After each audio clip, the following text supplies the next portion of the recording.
Quand je prends dernièrement les propos d'Emmanuel Macron sur l'Afrique, eh bien, tout Africain conscient devrait donc comprendre très vite tout ce qu'il a pu nous dire et qu'est-ce que ça signifie. Le général Tiani a dit il n'y a pas longtemps du changement donc de tactique ou de stratégie des forces françaises en Afrique, et je pense qu'il est venu le confirmer.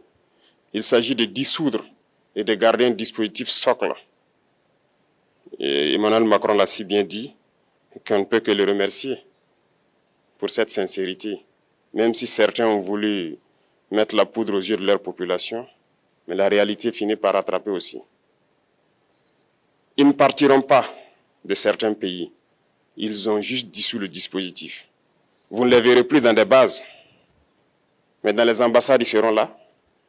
Ils vont constituer des sociétés de sécurité pour sécuriser leurs sociétés qui existent dans ces pays-là.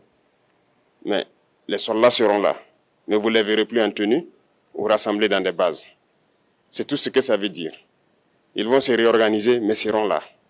Il a parlé de politesse vis-à-vis de certains chefs d'État en leur donnant la primauté d'annoncer donc la rupture ou le départ des forces françaises. Ça nous importe peu, on peut dire, mais tout ce que nous savons, c'est que si vous voulez une rupture avec ces forces impérialistes, c'est simple, on dénonce les accords. Tout commence par là-bas. Et je pense que l'exemple du Tchad, en tout cas, est palpable. Ils ont commencé par dénoncer les accords. Sinon, si on ne dénonce pas les accords, juste dire que les bases quittent, on n'a rien fait. Parce que le problème se trouve dans les accords coloniaux de défense qui ont été signés depuis l'indépendance. Le plus dangereux n'est pas ceux-là que vous voyez dans les bases. Le plus dangereux, ce sont les conseillers militaires. Les conseillers militaires existent dans tous ces pays. Ils ont existé au Burkina aussi jusqu'en fin 2022, jusqu'à ce que nous prenions nos responsabilités. Et qui sont ces conseillers militaires? C'est ceux-là qui sont censés mettre en pratique la politique de la France ici. Ils doivent travailler à rendre nos armées très faibles pour que la France puisse toujours avoir l'argument d'exister ici. Sous Blaise Compaoré, ils avaient réussi.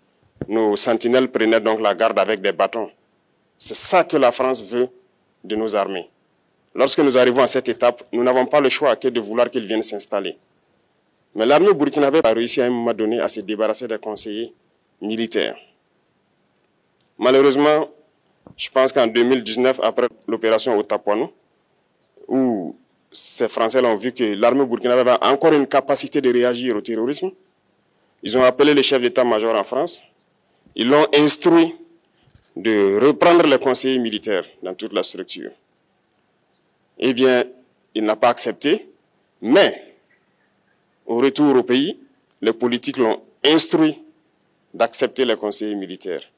Et c'est là que les conseillers militaires sont revenus dans l'armée burkinabé en 2019. Avec toutes les conséquences qu'on connaît, l'armée était en train de disparaître dans les années 2020-2021. Et d'ailleurs, c'est le moment où beaucoup de militaires ont dû déserter parce qu'il n'y avait plus d'espoir. On était en train de s'effondrer. Voilà un peu comment ils travaillent. À l'état-major général des armées, dans tous les états-majors d'armée, dans les écoles, c'est eux qui sont censés nous dicter la politique de notre armée. C'est eux qui nous disent combien recruter, quand recruter et qu'est-ce qu'il faut en faire. Ils sont dans les écoles pour nous dire comment il faut les former et ainsi de suite. Tant que ces conseillers militaires sont là, vous n'êtes pas indépendant. Votre armée aura juste l'apparence d'une armée qui sera là en train de faire des parades, du cirque.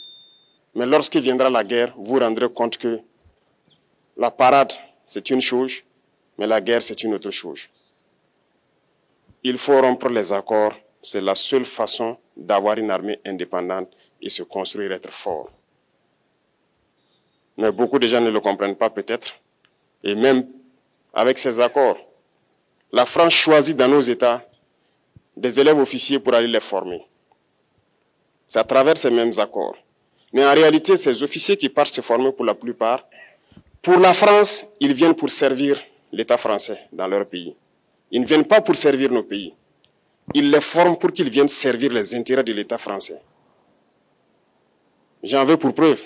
Lorsque nous nous sommes révoltés, beaucoup d'officiers au Burkina qui ont été formés en France ont été immédiatement contactés pour leur dire que c'est le moment de se mettre en action parce que vous avez été formés pour ça, pour servir les intérêts de la France. La plupart de ces officiers nous ont rendu compte. Nous avons pris acte et nous continuons de suivre. Lorsque un officier formé en France arrive dans son pays et par malheur meurt soit par accident ou bien sur le champ de bataille, en France, il y a une nuit d'hommage aux morts dans l'armée, comme partout ailleurs. À la nuit d'hommage aux morts, on cite le nom de l'officier en question et on dit « mort pour la France ». Il ne le forme pas pour servir son pays, il le forme pour servir leur État. Et dans beaucoup d'États africains, il y en a plein de ces officiers. Combien sont patriotes, Dieu le sait. C'est une leçon que Emmanuel Macron a donnée encore aux chefs d'État africains, de se rattraper et de pouvoir vraiment mener cette lutte contre l'impérialisme. Mais en plus de ça, il a aussi insulté tous les Africains dans ses propos. Il y a une partie qui a retenu mon attention, là où il parlait d'ingratitude. Et que l'ingratitude est une maladie non transmissible aux humains. Lui, il est humain, notre ingratitude n'est pas transmissible à lui. Voilà comment ce monsieur voit l'Afrique, voit les Africains. Nous ne sommes pas des humains à ses yeux. Peut-être que c'est lui qui n'est pas humain, il ne se met pas dans la classe des humains. Mais s'il y a bien un ingrat, c'est bien lui. Je pense que s'il n'est pas athée et qu'il prie, à chaque matin qu'il se réveille et qu'il prie, il devrait aussi prier les Africains. Parce que c'est grâce à nos ancêtres qu'il existe aujourd'hui une France. Il devrait nous prier. À ses yeux, nous ne devons pas être des humains, nous sommes plus que des humains. Ce sont des messages très forts qu'il passe. Moi, je pleure le peuple français. Mais quand même, il est bien pour l'Afrique. Il est un mal nécessaire pour nous. Ceux qui veulent se réveiller, se réveillent. Ceux qui ne veulent pas se réveiller, comme on le dit, on ne peut pas réveiller quelqu'un qui ne dort pas. Les Africains doivent se réveiller. Nous devons travailler à être indépendants, à faire au moins ce que nos peuples connaissent le bonheur. Et la lutte contre l'impérialisme, c'est ça. Il faut décoloniser les mentalités, prendre en compte toutes ces données-là, parce que le monde nous donne tellement d'exemples à voir. Pour eux, il n'y a pas de morale. Ils peuvent vous désigner aujourd'hui terroriste, mais demain, vous êtes un héros, par leur simple bouche. Ils décident de ce qu'ils font. Ils parlent de démocratie, mais ils se font eux-mêmes des coups d'État constitutionnels entre eux. Ils parlent des droits de l'homme, mais ils déciment des populations ailleurs. L'Africain doit se réveiller, l'Afrique doit se réveiller. Et le combat contre l'impérialisme est permanent. Et je vous invite à incorporer ce combat, à travailler en sorte que nous soyons réellement indépendants, que nous soyons autosuffisants et que nous puissions nous développer, connaître le bonheur, ce à quoi notre peuple aspire. Merci, je vous souhaite une très bonne journée, une très bonne semaine et une très bonne année.